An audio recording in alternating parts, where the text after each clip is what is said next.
Ito po ang ating Africa Luxana Fusion AB. So good for newborn at to toddler na po yan. So it depends pa rin po sa laki timbang ng baby po ninyo o kaya na po siya ng around 4 to 5 years old.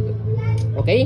So high seated, adjustable po yung kanyang, reversible po yung kanyang handle. A4 po yung gulong niya, ibig sabihin parehas po yung gulong, nag-swivel, full canopy. And then leather na yung kanyang handle. So ito po yung details po niya one by one. Already washed and ready to use po ito. Wala siyang faded, wala siyang discoloration. Ito po yung setup niya kapag naka-reverse, naka-fully reclined. Okay? So ito yung kanyang canopy, as full canopy. Peekaboo. Ganda ng color niya. Benta yun eh. Unisex. So ito po yung setup niya pagka nakaupo. Nakahiga pala. So newborn head and body. Pag toddler na po si baby, pwede niyo na pong tanggalin po yan. Headrest. Belt lock, wala po siyang putol. Ayan. Okay. And then next natin, yung kanyang leg rest. Ayan, adjustable po ito kapag nakaupo. Ayan, adjust natin siya sa loob. And then, iupo natin siya. Ayan, okay. And then, front handle. Ayan, meron siya kasamang pad. Press nyo po ito color white. Pag ilalagay nyo, tatanggalin si baby. Okay. Next natin yung kanyang handle. Ayan, leather siya. Ang ganda ng color niya. Blue. And then, yung kanyang footrest, tapakan ng paa. Ayan. And then, yung gulong niya, saka stopper. Like yung frame niya. Meron siyang stopper sa harapan ha. Para pag naka-reverse yung handle. Ayan. Okay. Okay. Next natin yung kanyang body frame. Ayan. Very minimal yung scratch. Like new yung body frame nito eh. Like new.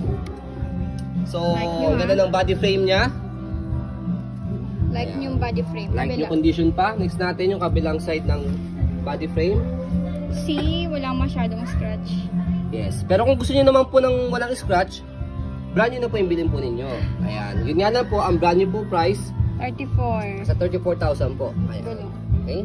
Kaya this stroller is as a maselang seller, pwede sa mga maselang mga buyers. Ayan yung kanyang gulong sa likod, stopper.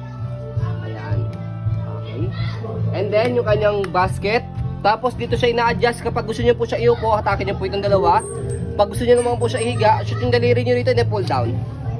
Ayan. Okay? So, next natin, ayan. Reverse natin siya. So, you can see yung likod na gulong, nag-swivel. Pag ni-reverse natin yung handle, angat lang po ito, shoot dito. Maglalak po yun. Ito naman po yung mag-swivel.